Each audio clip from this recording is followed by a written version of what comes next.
नमस्कार, मी संकेत आणि आपण पाहत आहात मुंबई आउटलुक.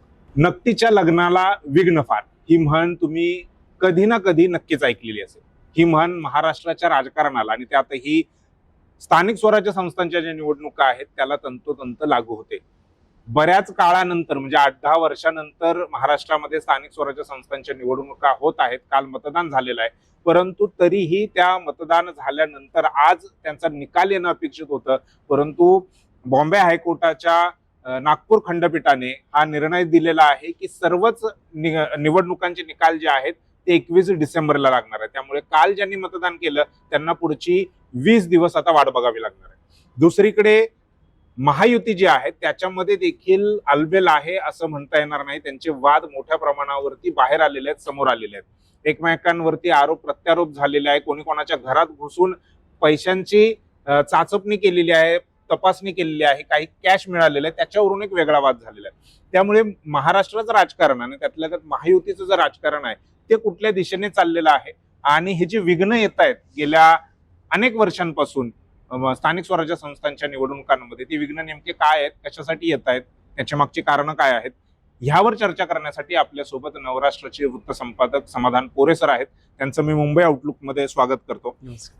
पोरे सर, दोन विषय वेगवेगळे आहेत. सुरुवातीला आपण ज्या काल मतदान केलेलं आहे, आता पुढची 20 दिवस पुन्हा मतदारांना वाट बघावी लागणार आहे निकालासाठी.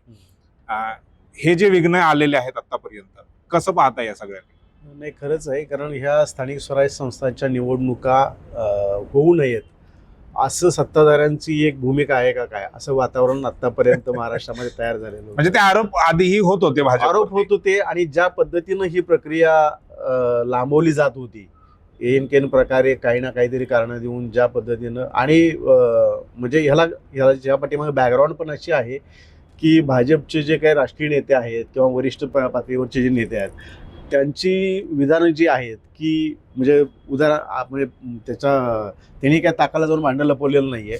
एक देश एक निवडणूक हे विधेयकच त्यांचं आहे आणि तो अजेंडाच आहे की देशामध्ये एकच प्रकारची निवडणूक असावी.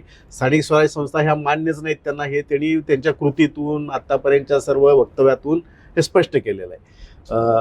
मुद्दा झाला तो, तरी सुद्धा ह्या निवडणुका लागल्या. कसे म्हणजे अगदी इच्छा नसताना वगैरे सगळ्या गोष्टी ह्या निवडणुका जाहीर झाल्यानंतर पण तुम्ही सांगितलं त्या पद्धतीनं अनेक विघ्न आली, ती सुरू होण्यामधल्या अडथळे आले, सगळं झालं.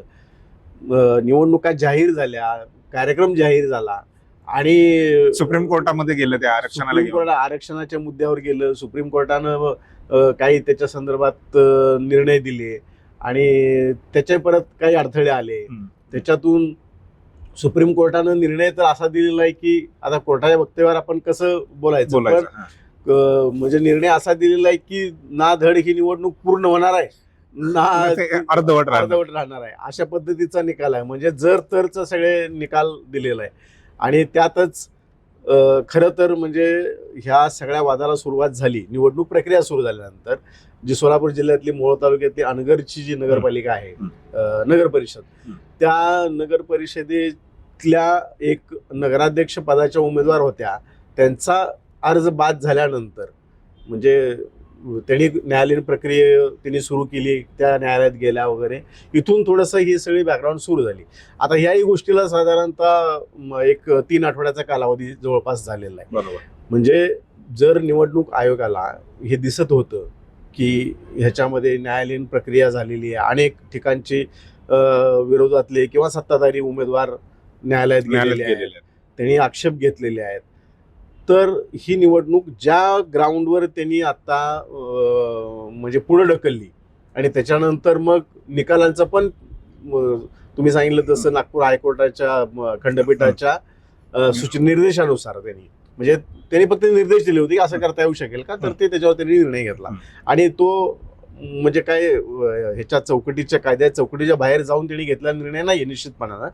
पण सुरुवातीला ज्या वेळेला निवडणुका पुढे ढकलायचा जो निर्णय आहे तो खरं तर त्याच वेळेला घेणं अपेक्षित होता.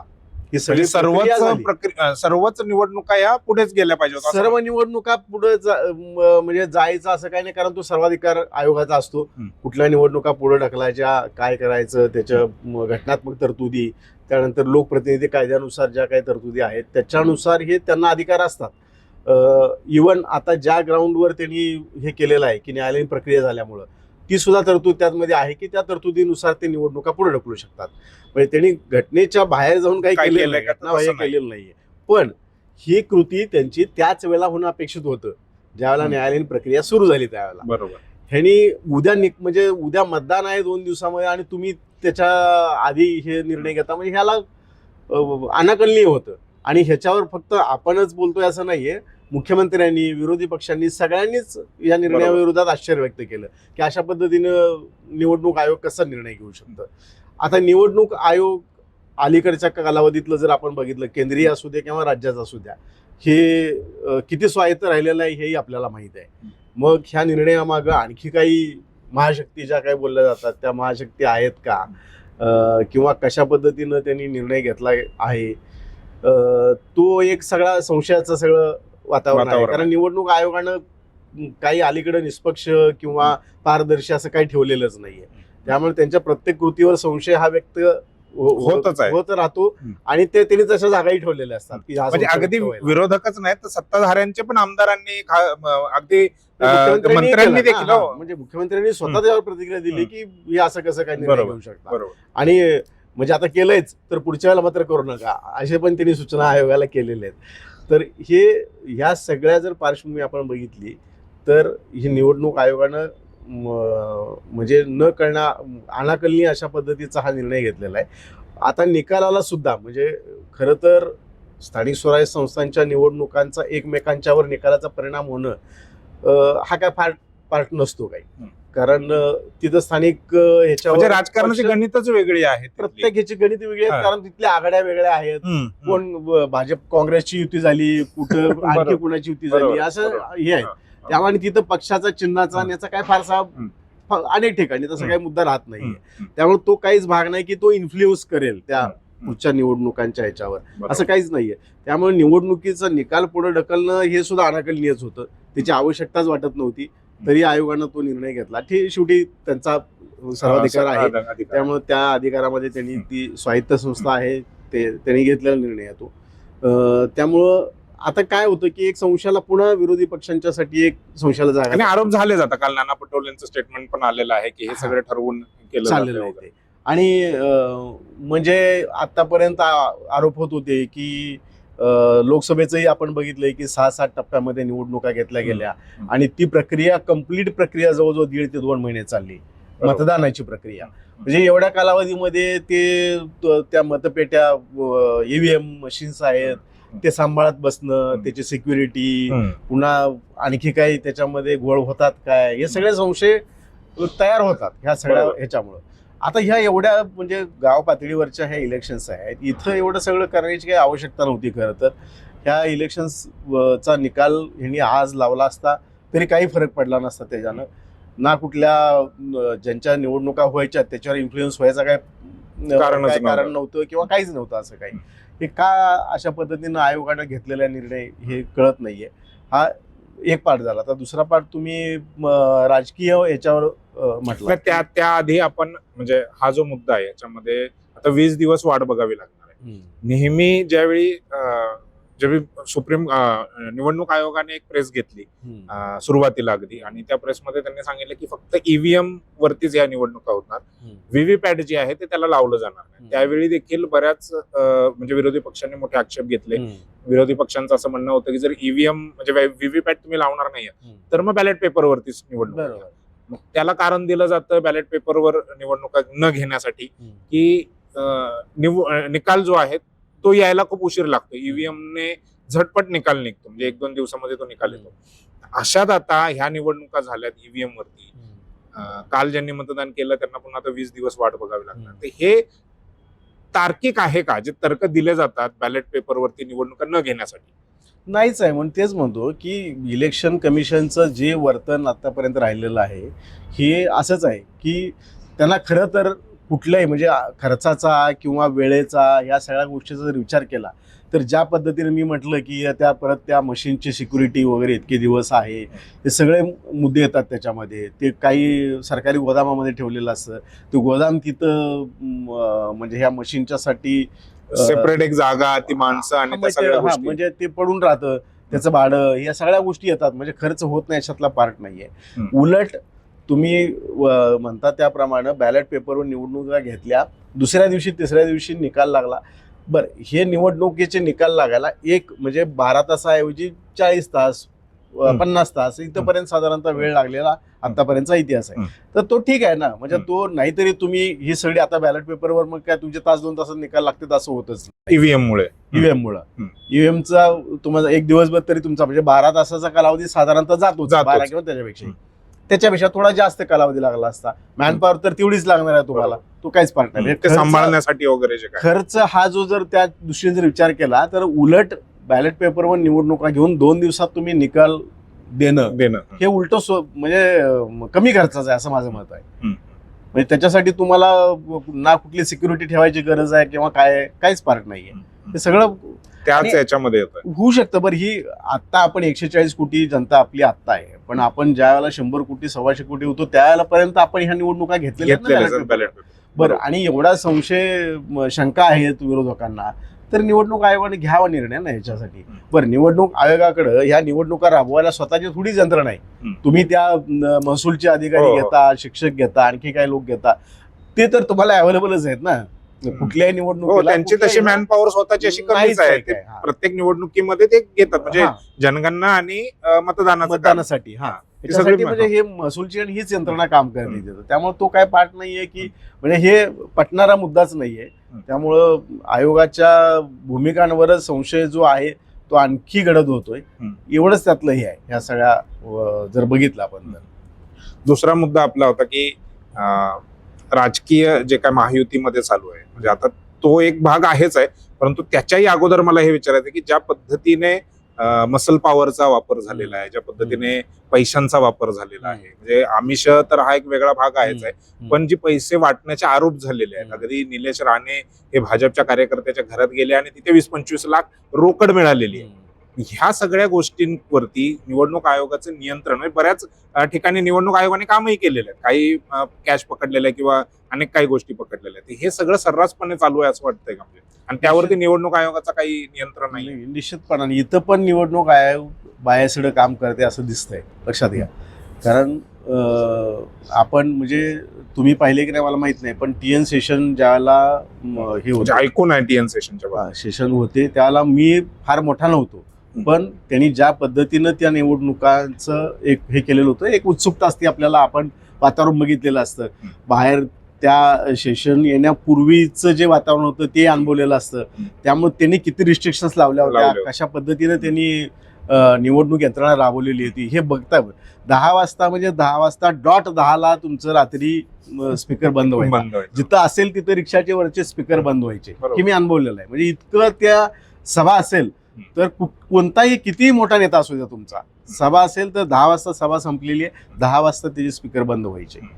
आणि त्यांचे व्हिडिओ शूट करणारे त्या सगळ्या सभेचं, त्याच्यानंतर त्यांच्यावर लक्ष ठेवणारे अधिकारी, हे सगळे प्रत्येक नेत्यांच्या सभामध्ये 1-2-4 लोक हजर असायचे आणि ते पूर्णपणे स्वायत्तपणे काम करायचे. कदाचित त्या काळामध्ये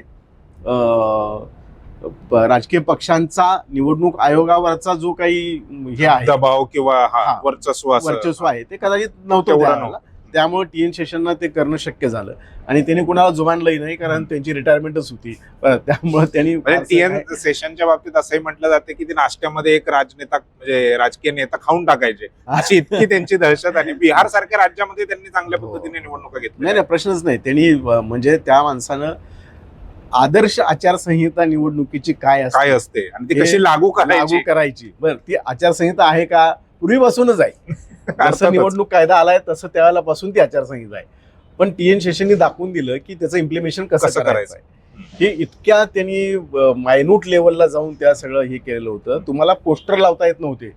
पूर्वी काय करायचं, भिंती रंगवल्या जायच्या, बरोबर, की अमुक चिन्ह तमुक चिन्ह ह्या त्या असं गाय वासरू नका विसरू वगैरे अशा सगळं लिहिलं. पण ते सगळं बंद झालं सेशनच्या काळामध्ये, की तुम्हाला ते भिंती रंगवता येत नव्हत्या. आणि उद्घाटनाचे काही पोस्टर्स असतील त्यावर नेत्यांची नावं ते झाकणं करणं हे सगळं त्या काळामध्ये सुरू झालं. इव्हन अगदी मी काही निवडणुकां पहिल्या 1-2 म्हणजे सेशन गेल्यानंतर पण तो दबाव होता होता. त्या सगळ्या ह्याच्या यंत्रणेवर आणि ते त्याचं इम्प्लिमेंट दबाव पण होता आणि तसं त्या अधिकाऱ्यांमध्ये ते हॅबिच्युअल आलं तयार होतं की झालेली बाबा होती की आपण करायला याच पाहिजे. पद्धतीनं आपण अंमलबजावणी करायला करायची आहे. तर 40 दिवस जसा जो निवडणुकीचा कालावधी होता त्या काळामध्ये परमिट रूम म्हणजे लिकर शॉप वगैरे त्याला सील असायचं. कम्प्लीट 40 दिवस त्याला सील असायचं. म्हणजे इथपर्यंत शेषननी सगळं हे केलेलं होतं. म्हणजे तुम्ही आता प्रत्येक वेळेला दारून मटणामध्येच तुम्हाला मतदार विकत घेता येतो असं असं नाही. काही नाही. आता नोटांमध्येच विकत घेता बरोबर. त्यामुळे थेटपणानं आता ते चालू झालेलं आहे. हम्म. आता तोच मुद्द्यावर येतो तुम्ही की पैशाचा वापर हा तर होतोच, या बऱ्याच निवडणुकांमध्ये होत आलेला आहे. पण दुर्दैवाची गोष्ट अशी आहे की जाहीर सभांमधून नेते सांगतात की लक्ष्मी दर्शन करा, त्याचं लक्ष्मी दर्शन करा, खरं मत मला द्या. म्हणजे ही दुर्दैवाची गोष्ट आहे की ही म्हणजे लोक तुम्हाला फॉलो करत असतात, तुम्हाला आदर्श मानत असतात. तुम्ही म्हणजे लोकांचे भाजपच्या नेत्या चित्रा वाघ त्यांचा एक व्हिडिओ व्हायरल झाला की मटन कोणाचंही खा, खा कोणाचंही मटन, हा. दाबा कमळाचं बटन. बटन. हा, म्हणजे ते हे म्हटलं म्हणजे की एका मताला 2-2 हजार 3-3 हजार पैसे वाटले गेले. त्याच्यात प्रत्येक उमेदवाराचे हे असतात की माझा पैसा गेलाय म्हणल्यानंतर त्यानं मला काहीतरी पुरावा दाखवला पाहिजे. इथंपर्यंत सगळं गेलं की मला पुरावा दाखवा, पैसे घेऊन जा. इथंपर्यंत या स्थानिकच्या निवडणुकांचं म्हणजे स्तर घसरलेला आहे. फार चिंताजनक गोष्ट आहे. निवडणूक आयोग पुन्हा एखादा सेशन जन्माला यायला पाहिजे, तिथं बसला पाहिजे असं वाटावं, इतकी म्हणजे गंभीर परिस्थिती आहे सगळ्या ह्याची. आणि पैशाचा वाटप झाला, सत्ताधारी लोकांची भाषणं बघा तुम्ही काढून, सत्ताधारी नेत्यांची भाषणं आणि जबाबदार नेत्यांची भाषणं सुद्धा ही अशा पद्धतीची आहेत. ह्याचं खरं वाईट वाटतं. निलेश राणेंनी ह्याच्यामध्ये सिंधुदुर्गमध्ये एका कार्यकर्त्याच्या घरातून पैसे वाटप चालू असताना व्हिडिओचं स्टिंग केलं. ते सत्तेत जरी असले तरी ते भाजपचे नाही आहेत, शिवसेनेचे आहेत. आणि त्यांच्यावर गुन्हा दाखल झाला दुसऱ्या दिवशी. पण या उलट त्याच्यानंतर दुसरंही आणखी एक उदाहरण म्हणजे की उपमुख्यमंत्री एकनाथ शिंदे यांना नोटीस दिली निवडणूक आयोगानं आचारसंहिता भांगायची. कुठल्या मुद्द्यावर की तुम्ही जाहीर सभेमध्ये एखादं काम करतो किंवा याचं आश्वासन दिलं म्हणून. हे निश्चितपणानं हे चुकीचंच आहे आणि ती नोटीस देणं हे योग्यच आहे. ती नोटीस ही आयोगानं कुठल्याही नियमबाह्य पद्धतीने दिलेली नाही. पण त्यात बायसनेस आहे की दुसरीकडे गोपीचंद पडळकरांनी पण मुख्यमंत्र्यांना सभेमध्ये घेतलं होतं, त्यांचंही भाषण ऐकवलं होतं. त्यांनी काही 4 गोष्टीची काही लोकांना आमिष दाखवली असतील, पण त्याच्यावर काही झालं नाही. आयोगानं कुठलीही नोटीस दिलेली नाही त्यांना किंवा काय झालेलं नाही आहे. त्यामुळे निवडणूक आयोग कोणाच्या दबावाखाली किंवा कोणाच्या सांगण्यावर काम करतो, काय करतो, हे सगळं दिसतंय आपल्याला. लोकांनाही दिसतं, कळतं. आपणच फक्त हे करतो अशातला भाग नाही. तरी निवडणुका जिंकल्या जातात, लोक मतदान करतात. म्हणजे जे मतांचं काउंटिंग होतं त्याच्यातनं लोक मतदान करतात हे दिसतंय. आणि जे पक्ष निवडून यायचे ते येतात. ह्या सगळ्या जर बघितलं तर आपल्याला एकूणच निवडणूक व्यवस्थेवरच पुन्हा एकदा प्रश्नचिन्ह निर्माण होतं की ह्या निष्पक्ष निवडणुका आहेत का. बरोबर. महायुतीचा जो प्रश्न आहे तो जसं आता तुम्ही सांगितलं, एकनाथ शिंदे यांना नोटीस दिली, निलेश राणे यांच्यावरती FIR दाखल झालेला आहे. तर आणि हा वाद पुन्हा म्हणजे विधानसभा निवडणूक झाल्यानंतर शिंदे रुसले होते, ते गावी गेले होते आणि त्यानंतर परत हे झालं, सरकार बनलं. परंतु आता ह्या स्थानिकच्या निवडणुकांच्या म्हणजे माध्यमातून हा वाद पुन्हा जास्त वर आलाय का? म्हणजे अगदी भाजपचे जे रवींद्र चव्हाण अध्यक्ष आहेत त्यांचं स्टेटमेंट की मला 2 तारखेपर्यंत युती टिकवायचीच आहे, अजितदादा आहेत वगैरे, ह्या सगळ्या गोष्टींना घेऊन कसं पाहता? हे बॅकग्राऊंड तर 100% आहे. कारण ज्या पद्धतीनं गेल्या म्हणजे देवेंद्र फडणवीस मुख्यमंत्री झाल्यापासून एकनाथ शिंदेंनी वारंवार आपली नाराजी व्यक्त केलेली आहे. ही एक लपून पण राहिलेलं नाही. एका बाजूला ही ती नाराजी आहे ती दिसते आपल्याला. दुसरीकडं अजित पवारांच्या बाबतीमध्ये त्यांना कोंडीत पकडायचे प्रयत्न एनकेन प्रकारे खूप झाले, भाजपकडून झाले. म्हणजे अगदी पार्थ पवारांचं प्रकरण. हा, म्हणजे आता ते कुणी केले काय केल्यापेक्षा ते त्यांना कोंडीत पकडायचे प्रयत्न व्हायला लागलेले आहेत हे आपल्याला दिसतंय. म्हणजे महायुतीमध्ये आता परत दुसराही प्रश्न असा एक निर्माण होतो की हे सगळं ठरवून आहे का? म्हणजे ह्या निवडणुकीच्या सगळ्या चित्रामध्ये कुठंही विरोधक येऊ नयेत. आता तुम्ही मला सांगा, ह्या सगळ्या निवडणुकीमध्ये महाआघाडीची चर्चा कुठं झाली? बरोबर. महाआघाडीचं कुठल्याही पक्षाची या निवडणुकीत चर्चाच झाली नाही. ही निवडणूक सत्ताधारी विरुद्ध सत्ताधारी अशीच अशीच झाली. सगळीकडे दिसली तुम्हाला. मग काय झालं तरी चर्चेत आम्हीच राहिलो आम्हीच पाहिजे. राहिलो पाहिजे याच्यासाठी पण एक ठरवून हे सगळं केलेलं असेल असे पण शंका यायला वाव आहे. कारण बरोबर. हा सगळा पूर्व इतिहास सगळ्यांना माहिती आहे. त्यामुळं अशा पण पद्धतीचं एखाद्या वेळेला झालं असण्याची शक्यता नाकारता येत नाही. पण ही मात्र बॅकग्राऊंड आहे की ही खूप ठळकपणानं इथं दिसली आपल्याला की एकनाथ शिंदेची नाराजी आहे आणि त्यांना कुठंतरी त्यांच्यावर दबाव यायला पाहिजे अशा पद्धतीनं ह्या निवडणुकीमध्ये एक हे तयार झालेलं आहे. कारण ही एक रंगीत तालीम होती की महापालिकांच्या निवडणुका येत आहेत. जिल्हा परिषदेच्या निवडणुकांना फारसं काही पक्ष पण गांभीर्याने घेत नाही येत इतकं. पण महापालिका महत्वाच्या आहेत. त्यातली कुठली एक तर मुंबईची महापालिका महत्वाची आहे, ठाण्याची महत्वाची आहे, पुण्याची महत्वाची आहे, परत आणखी ज्या काही मोठ्या महापालिका आहेत नागपूरची महत्वाची आहे. ह्या महापालिकांचा जे काही राजकारण आहे ते एकूण ह्या स्थानिक स्वराज्य संस्थांमध्ये थोडंसं जरा वरच्या लेवलला असतं. त्यामुळं बीजेपीचा इंटरेस्ट आहे तो ठाण्यामध्ये आहे, मुंबईमध्ये आहे आणि अजित पवारांचा इंटरेस्ट पुण्यामध्ये आहे. एकनाथ शिंदेचा इंटरेस्ट हा ठाण्यामध्ये आहे, नवी मुंबईमध्ये आहे. तर भाजपनं आता हे म्हणजे क्रोनॉलॉजी बघा कशी आहे की रवींद्र चव्हाणांना प्रदेशाध्यक्ष केलं ते बरेच दिवस तेही घोंगडे भिजत पडलेलं होतं की प्रदेशाध्यक्ष कोणाला करायचं. त्यांच्याच नावाची चर्चा होती पण त्यांना केलेलं जात नव्हतं. आता त्यांच्यावर कदाचित ही जबाबदारी देऊन त्यांना तिथं अध्यक्षपद केलेलं आहे की कल्याण डोंबिवलीची महापालिका आहे, नवी मुंबईची महापालिका आहे आणि ठाण्याची महापालिका आहे. या काही करून बीजेपीला तुम्हाला मिळवायचं. म्हणजे ह्या इतक्या लेवलला जाऊन हे सगळं मायक्रो प्लॅनिंग बीजेपीने केलेलं आहे या सगळ्या ह्याच्यामध्ये. आता आपण बघत आहोत की रवींद्र चव्हाण कल्याण डोंबिवलीमध्ये एखाद्या वॉर्डातला कार्यकर्ता नेता जितक्या पद्धतीनं काम करतो तितका त्या वॉर्डामध्ये जाऊन काम करतोय आता ते.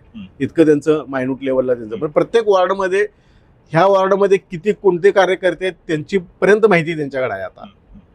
म्हणजे त्यांना शिकस्त द्यायचं कुठल्याही प्रकारे त्यांनी आता सोडलेलं नाही. हाच मुद्दा घेऊन एकनाथ शिंदे दिल्लीत गेले, अमित शहाची भेट घेतली. कारण निवडणुकीच्या काळामध्ये ते असं महाराष्ट्र सोडून जाणं नाही. ज्या पद्धतीनं शिंदे गटातले नेते म्हणजे दीपेश म्हात्रे म्हणजे हे त्यांचं एक त्या कल्याण डोंबिवलीमधलं एक मोठं नाव आहे. म्हणजे त्याचे वडील बऱ्याच वर्षापासून नगराध्यक्ष होते, तिथले महापौर होते नंतर. म्हणजे हे बरंचसं त्यांचं राजकीय एक घराणं मोठं असलेलं आहे ते. तर त्यांना इकडं त्यांनी घेतलं, बीजेपीमध्ये घेतलं. तिथं त्यांना जरा थोडासा तो एक धक्का होता मोठा. असे अनेक कार्यकर्ते घेतले पण दीपेश म्हात्रे जाणं हे त्यांच्यासाठी खूप हे होतं, धक्कादायक होतं. ही सगळी तक्रार ह्याच्यावर चर्चा पण झालेली आहेत की ही सगळी तक्रार घेऊनच ते अमित शहांच्याकडे गेलेले होते. पण ह्या सगळ्या ह्याच्यामध्ये दिसतंय की भाजप आता कुठे थांबायला तयार नाहीये. त्यांना कुठल्याही प्रकारे काही करून त्यांना निवडणुका फक्त जिंकत जायचं आहे हे तेवढं. म्हणजे मध्यंतरी तुम्हीच एक नाही कुठे एक आमच्याकडे एक हे केलं होतं की म्हणजे भाजपला भस्मा रोग झालाय, जिंकायचा आणि निवडणुका हे करायच्या अशा. हा, तर अशा पद्धतीचं एकूण त्यांचं जर वर्तन बघितलं तर ते भस्म्या झाल्यासारखंच आहे. कुठलीही निवडणूक आपण सोडायची नाही. मग तो मित्र असू दे नाहीतर शत्रू असू दे, आपल्याला जिंकायच्या. बघ, अमित शहा यांचं स्टेटमेंट पण होतं की आम्हाला म्हणजे 2029ला संपूर्ण भाजप असंच सरकार बनवायचं आहे, कुबड्या आम्हाला गरज नाहीये वगैरे ज्या गोष्टी आहेत त्यांच्या. आणि त्याच नंतर मग ह्या अशा गोष्टी म्हणजे पार्थ पवारांचं प्रकरण बाहेर येणं, एकनाथ शिंदेचे लोक इकडे घेणं. आता विरोधक असे आरोप करत आहेत, विशेष करून संजय राऊत असतील किंवा अंबादास दानवे शिवसेनेचे जे लोक आहेत ते असा आरोप करत आहेत की शिंदेचे बरेचसे आमदार म्हणजे 20-25 आमदार किंवा त्यापेक्षा जास्त आमदार हे भाजपमध्ये जातील अशी शक्यता आहे, असं त्यांचे आरोप आहेत किंवा असं त्यांनी म्हटलेलं आहे. ह्याच्यामध्ये किती शक्यता वाटते तुम्हाला? याच्यामध्ये शक्यता नक्की आहे, त्याचं सांगतो मी. कारण ज्या पद्धतीनं शिंदेच्या काही नेत्यांचं गेल्या काही दिवसातलं वर्तन जर बघितलं किंवा एखाद्या मुद्द्यावर त्यांनी व्यक्त न होणं म्हणजे मूकसंमती असणं थोडक्यात आपण म्हणतो त्याला, तर त्या जर बघितले तर काही नेत्यांच्या बाबतीमध्ये निश्चितपणानं संशय येण्यासारखं वातावरण आहे. कोकणातले काही नेते आहेत की जे ह्यांच्या एकनाथ शिंदेचे अतिशय विश्वासू म्हणून, मुळात एकनाथ शिंदेचे विश्वासू कसं म्हणायचं हा सगळ्यात मोठा एक हे आहे कारण प्रश्नच आहे. कारण एकनाथ शिंदेनी बांधलेली ही मोठ नाहीये, ही सगळे शिवसेनेचे बरोबर. मूळचे लोक आहेत. बाळासाहेब ठाकरे आणि त्यांच्याकडून त्यांनी बांधलेली हे आहे. हे सगळे जे लोक आहेत ते एक गुळाच्या ढेपीला, सत्य नावाच्या गुळाच्या ढेपीला चिकटलेले मुळे आहेत सगळे हे. त्यामुळे ह्यांना जिथं काय आहे त्या ठिकाणी हे जाणार. त्यांना कुठल्या निष्ठा नाहीत हे त्यांनी गुवाहाटी प्रकरणावरच सिद्ध करून दिलेलं आहे किंवा आपल्या कुठल्या निष्ठा नाही आहेत किंवा काही नाही आहे. त्यामुळे तो काही यांच्यासाठी विधिनिषेध कशाचाच नाहीये. हे कुठं आता भाजपची अजस्त्र ताकद दिसायला लागलेली आहे आता. तर ते जाणार ना तिकडे. ते जर म्हटले आपल्याला, नाहीतरी मला सांगा तुम्ही, आता एकनाथ शिंदे सुद्धा आमचा नेता म्हणून कोण सांगतात, कुणाला सांगतात? पंतप्रधान नरेंद्र मोदी किंवा अमित शहा हे आमचे नेते म्हणून सांगतात. प्रामुख्याने ते अमित शहाच नाव घेतात. म्हणजे याचा अर्थ त्यांनी भाजपचंच नेतृत्व मान्य केलेलं आहे. त्यांनी काय माझं कोणीतरी गॉडफादर आहे किंवा मला कोणी ना बाळासाहेबांचं नाव ते किंवा आनंद दिघेंचं सभेमध्ये नाव घेतात ते, पण ज्या वेळेला आमचे नेते म्हणून सांगायची वेळ येते त्यावेळेला ते मात्र अमित शहाचं आणि मोदींचं नाव घेतात. हा जो फरक आहे ना त्यातला, त्यांनी पण ते एक ओळखलेलं आहे की कधी ना आज ना उद्या आपल्याला तिकडे जावं लागेल, जितकं आपल्याला हे टिकवता येईल. आता असं प्रश्न आहे की त्यांचे आमदार जाणार की ते पण जाणार? हा, म्हणजे आता एक लक्षात घ्या, 35 आमदार जर जाणार असतील, त्यांचे निवडून आलेत किती आता? 50 पहिल्यांदा होते, पहिल्या ह्याच्यामध्ये गेले त्यावेळेला. पण आताच्या ह्याच्यामध्ये तेवढे आमदार आलेले नव्हते ना निवडून. पण आहे, संख्या चांगली आहे, ठीक आहे. म्हणजे मी असं नाही म्हणत की त्यांची संख्या कमी आहे, पण तरी त्यातलं जर एवढं गेलं तर तो संपला, म्हणजे गटच संपला ना. ते 2/3 ज्या आधारावरती किंवा जी साधनं वापरून मूळ शिवसेनेपासून ह्यांना तोडलं, ते साधनं पुन्हा वापरून शिंदेपासून पण आमदारांना तोडायचं काम बीजेपी तोडू शकतं. आणि भाजपकडं असं कुठलंच काही तत्व किंवा असं ह्या अलीकडच्या काळात विचार किंवा विचारधारा किंवा काय नाही. कारण त्यांना कुठल्याही पक्षाचे लोक चालतात, कुठल्याही विचारधारेचे लोक चालतात. फक्त कम्युनिस्ट त्यांनी अजून घेतलेले नाहीत, एवढंच फक्त हे आहे. कम्युनिस्ट गेले पण नाहीयेत, हा, कुणी गेलेले नाहीत, कारण ते त्यांच्या तत्वाचा विषय आहे परत, त्यामुळे ते गेलेले नाहीयेत. पण ते जर तयार असेल तर त्यांनाही घेतलं असतं. त्यांची समजा एखाद्या ठिकाणी निवडून यायची ताकद आहे, असा कम्युनिस्ट एखादा असता तर त्यांनाही त्यांनी घेतलं असतं. पण तसं तो झालेला आहे. बाकी सगळ्या विचारधारा त्यांना चाललेल्या आहेत. म्हणजे एखादा पक्ष किती प्रवाही असतो त्याचं एक हे उदाहरण आहे बघा, की आपण एखाद्या कुठल्या तत्वाला म्हणून टिकप राहायचं नाहीये. आपल्याला पाहिजे ते आपण प्रवाहात सगळ्यांना घ्यायचं. म्हणजे जसं मोदींनी पहिल्या निवडणुकीमध्ये म्हटलं होतं ना, सबका साथ सबका विकास, सगळ्यांनाच घेऊन जायचं, असं ते त्या भूमिकेचा कदाचित हा भाग असेल. सबका साथ भाजप का विकास. हा, भाजप का विकास. तर आता ह्या शेवटचा प्रश्न, ही आता निवडणूक किंवा हे जे सगळं चालू आहे, कारण ही रणधुमाळी पुन्हा 20 डिसेंबर आणि त्याच्या अगोदरपासून प्रचार जो सुरू होईल ती सुरू होईल. महानगरपालिका निवडणुका पहिल्या घोषित होतील अशी शक्यता वर्तवली जाते. तर हे पुन्हा सगळं सुरू होणार का? असंच सुरू राहणार का महायुतीमध्ये? मी तुम्हाला म्हटलं तसंच, आता हा सगळा खेळ चालू आहे, हा महापालिकासाठी चालू आहे. त्यामुळं आता जिल्हा परिषदेच्या बघा, आता का परत, आणि आज निवडणूक आयोगानं तसे सूचित केलेलंच आहे की महापालिकांच्या आयुक्तांची बैठक बोलवली. याचा अर्थ ते कदाचित महापालिकांची निवडणूक 2-4 दिवसामध्ये ते डिक्लेअर पण करतील. काही त्याचा तो कार्यक्रम चालत राहील. हे काय आता मतपेट्या एकदा त्या फिक्स झाल्यात, त्यामुळे त्याचा काही विषय नाही आता काय. त्यामुळं जर महापालिकांच्या निवडणुका आधी घेतल्या तर हे अशाच पद्धतीनं रवींद्र चव्हाणांनी वाक्य वापरलं होतं की 2 तारखेनंतर बघा काय वगैरे, हे सगळं पॉलिटिकल स्टेटमेंट होती. किंवा मी म्हटलं तसं चर्चेत राहण्यासाठी की ही निवडणूक आमच्यातच आहे, विरोधकांना कुठे चर्चेत राहणार नाही, त्याच होतं. आणि महापालिकेला पण हेच होत राहणार, अशाच पद्धतीने होईल. आता लोक काय कशा पद्धतीने विचार करतात आणि कशा पद्धतीने मतदान करतात. स्थानिक निवडणुकांचे रेफरन्स खूप वेगळे असतात की प्रत्येक उमेदवार इंडिव्हिज्युअली तुम्हाला ओळखत असतो मतदाराला. त्यामुळे त्याचे मतदार पण त्या उमेदवाराला ओळखत असतो, बॅकग्राउंड काय असतं, शिक्षणापासून ते काम सगळं माहित असतं. त्यामुळे तिथं हा पक्ष किंवा अपक्ष हा काय फारसा मुद्दा नसतो. आता परत पुन्हा प्रश्न येतो की पैसे वगैरे वाटप ह्या सगळ्या निवडणुकांमध्ये होतं. त्यामुळे कशा पद्धतीने निवडणुका होतात बघूया आता काय त्याचं. धन्यवाद सर, तुम्ही वेळ दिलात आणि महाराष्ट्राचे आतलं जे राजकारण आहे त्यावरती तुम्ही आम्हाला आणि आमच्या प्रेक्षकांना माहिती दिली, त्याबद्दल तुमचे आभार. पुरे सरांचा आभार व्यक्त करूया. आणि महानगरपालिकांच्या निवडणुका लवकरच घोषित होण्याची शक्यता आहे. स्थानिक स्वराज्य संस्थांच्या निवडणुका अजूनही संपलेल्या नाहीयेत. 20 डिसेंबरला पुन्हा निवडणुका होणार आहेत. ती रणधुमाळी अशीच काही महिने कदाचित जानेवारी फेब्रुवारी पर्यंत तरी ही रणधुमाळी अशीच चालू राहणार आहे. त्यामुळे या सर्वच घटनांवरती, घटनाक्रमांवरती मुंबई आउटलुकचं लक्ष आहे आणि ती माहिती आम्ही तुम्हाला देण्याचा सतत प्रयत्न करू. तुमचा इथेच थांबूयात. कोरे सरांचं पुन्हा एकदा आभार. धन्यवाद. धन्यवाद.